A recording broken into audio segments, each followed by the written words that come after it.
How's it going, lads? Marshall here. Welcome back to another review on the channel. Hope you guys are having a cracking Friday night. Brand new promo night. And it is Showdown promo. I don't think it's one of those promos where it's like Team of the Year, for example, Winter Wildcards, like a main promo. It's like a run-off promo. So it's not going to be like extravagant, amazing. We got some re-release cards back into packs. And we're getting a Showdown. I don't know if it's one daily, double daily, quadruple daily? I think this may be quadruple daily. But tonight we got Dani Ceballos, Arsenal legend. And we got the right back as well. Molina, I think it is, from Atletico Madrid. Who, if you do want to see that review, please let me know. But I need to know ASAP, because tomorrow I'm leaving for Wembley. We're going to the final, boys. Yeah, it should be a very, very good weekend. However, Ceballos will be a good start to the weekends with this guy. He's got high work rates, 5'10", 4-star skills, with a 4-star weak foot and right foot primarily. His stats are very well balanced. Now, I know a lot of people will look at a Ceballos card off the face card stats and think, you know what, that's not that great. Maybe he's going to play as like a cam sort of kind of position. You look at his in-game stats, these are very, very well-rounded stats. They're not exactly excelling in a number of different areas. It's just very even across the board. So I think with Dani Ceballos, especially when it comes to Ceballos, if Real Madrid do get the win and he gets a +2 from 87 to 89, which is how showdowns work, of course, and obviously I think the last showdowns, actually it was during the return after World Cup, Nick Pope versus the Leicester keeper, but the showdowns during the World Cup, you needed like an outcome, especially when it got to like the knockout stages. There was always an outcome. There was never going to be a +1. But if Real and Atletico do draw, he goes to an 88, Dani Ceballos, and he starts the very well rounded, like I did say. He's got pace, he's got shooting in some of the right areas, if not all of the right areas, you could argue. Passing, yes, vision, short pass, curve, long pass, it's all there. Crossing as well if he drifts out into the wide areas. Dribbling in abundance, defending as well. Obviously, he's got high work rates, he's got great aggression, stand tackles there, interceptions there, defensive awareness is there as well, so we can use him as like an all-round midfielder, a box-to-box extraordinaire, and he's got the flair trait too. Would like to see a little bit, like extra few traits, maybe an outside foot shot trait for the Travella shots, maybe finesse shot trait, just something a little bit different than just flair. I think he would have benefited from a couple more, but with saying that, let's see him in action. Let's see how he did. So I literally just mentioned that you could do with a few more traits here and there.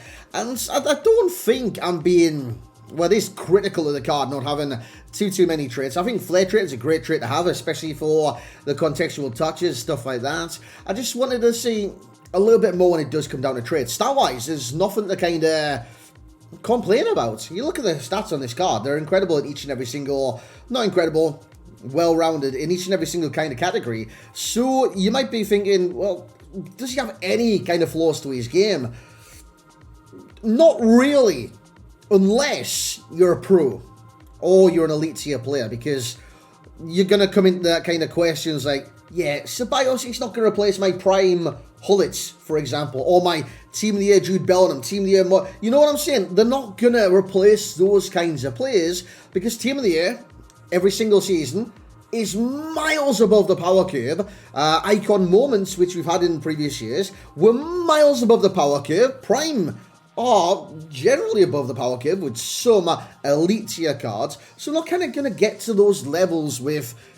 It always happens year after year. You get the kind of gap between Team of the Year and Team of the Season, where some of the promo cards aren't normally as high rated or potentially as good across the board as some of the players you've already got your team from previous promos until Team of the Season. There's almost kind of this kind of off periods where everyone's like, yeah, but what's the point? He's never going to get in my team. The thing is, if you do enjoy playing the game, enjoying building squads, enjoying trying different players, enjoying experience different qualities of different players in the video game, these kind of cards are for you, you know what I'm saying? Ceballos has this kind of unique style where he's good at a lot of different things. Defending, for example, with his defensive awareness, stand tackles, even his aggression with the high work rates. He can pass, he can definitely thread a through ball. Look at that run, by the way. Did a kind of 1-2 early in the pitch, and over the top through ball for the ages. Controls it instantaneously, by the way, and a lovely finish at the end of it too. He's got the shooting on board as well. His movements there, especially for the engine room of the midfield, for the high highs. he's got a lot going for him. And I think if they do get the win, Real Madrid, who, dude, some of the, like, I don't know their league form, but against Liverpool, my God, Real Madrid's different animal, man. Different animal. So, where's Atletico in the league? So Atletico's kind of picking up form right now. 4 wins in the last 5. And they're 4th in the league. 10 points, though, behind Real Madrid's. It's going to be a very interesting game. Where's it at? Real Madrid is actually at home as well. You don't have too long to do this showdown. It's literally tomorrow. But it'll be a very good game. Hopefully, anyways. Always like to see good games. I think out of these two, like obviously Molina is the right back. The one that needs the upgrades, probably Ceballos. Not in terms of like necessity, but in terms of becoming an absolute behemoth of a centre midfielder. I think as a right back, Molina is literally incredible. You could kind of compare him to Montiel. A lot of people will do that just because the Argentinian kind of, well, similarity. But Montiel, if you got him in like a team, you can basically perfect link him to DePaul and Correa. You can get that kind of trifecta of links there. Ceballos gets the final goal for us. But you've seen his pros throughout this as well. Pace, technique, tackling, passing, dribbling. And to me, that spells all-rounder. And just as we get into the summary, Wolves have just taken the leads against Fulham. Interesting, right? Fulham's in 6th place in the Premier League. Wolves are down near the relegation kind of area. And I think Pablo Sarabia just scored. Or set one up. I'm not too sure. He was celebrating anyways. But I do digress. I was going to say Pablo. Yeah, Pablo Sarabia, wasn't it? It's headed down. Touch. Oh, that's a lovely finish. Was that Sarabia? I think it was Sarabia. Anyways, back to Ceballos. Sorry, boys. I enjoy watching football. Football's on. I'm going to talk about it. His price. That's going to put a lot of people off this card. It's a very hefty price, isn't it? 160,000 coins for the kind of position that he's in. The league that he's in. We've already got good midfielders. And we're going to get good midfielders from that division. Ceballos, will he kind of stretch away from those kind of players that we already have? You could look at some different cards. Go straight to the rivals. Gavi. I don't like that Gavi card in this game. I think he's better than Gavi. We've got Pedri cards as well. We've got a kind of abundance of Spanish midfielders that could be very good within the division. And even at Real Madrid, I think... What's that card where it came out, right? Because I've got it. It's a Valverde. He's now an 86. I say an abundance. I've got him, but... Oh, the card design's it's gold. History makers. History makers. And he's kind of high work rates and plays in the exact same role. But the price thing, it's all about potential. And that's always going to be the same with the showdowns, right? It was the same with Want to Watches. It's the same with RTTFs.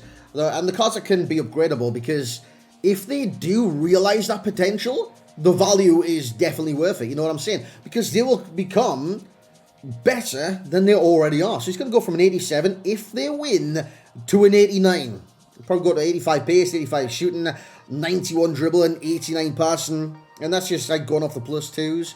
But he would become even better than he already is now. Which, by the way, is very good as it is. So for that reason, I'm going to give him an 8.3 right now. He's a very good midfielder. I think would benefit massively from an upgrade should Real Madrid get the win against Atletico. Yeah, he's a good card. I wouldn't say he's like a world beater in the position, but he's very, very good. And definitely an interesting card to kind of try out and use. I enjoyed using him tonight. As for the value for coins, it is hefty. 160,000 coins for an 87 Dani Ceballos. A lot of people would say, hey, what's going on there? Why are you doing that? But it's all about the potential upgrades. And that is why the kind of value that I can kind of see why. Goes to an 89. This guy is a different level of animal in that midfield. He will become very, very good. So value for coins would be an 8.2 for myself. Because I do see the potential value.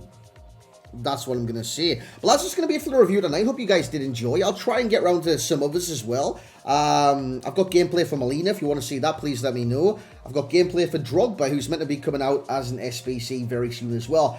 But I'm running against the clock, boys. I'm going to London tomorrow. roughly like midday, so it's going to be a very kind of tight call to get these kind of stuff in. But guys, if I'm not kind of making content over the weekend, hope you have a great weekend. Cheer for Newcastle in the Carabao Cup final. I would appreciate that.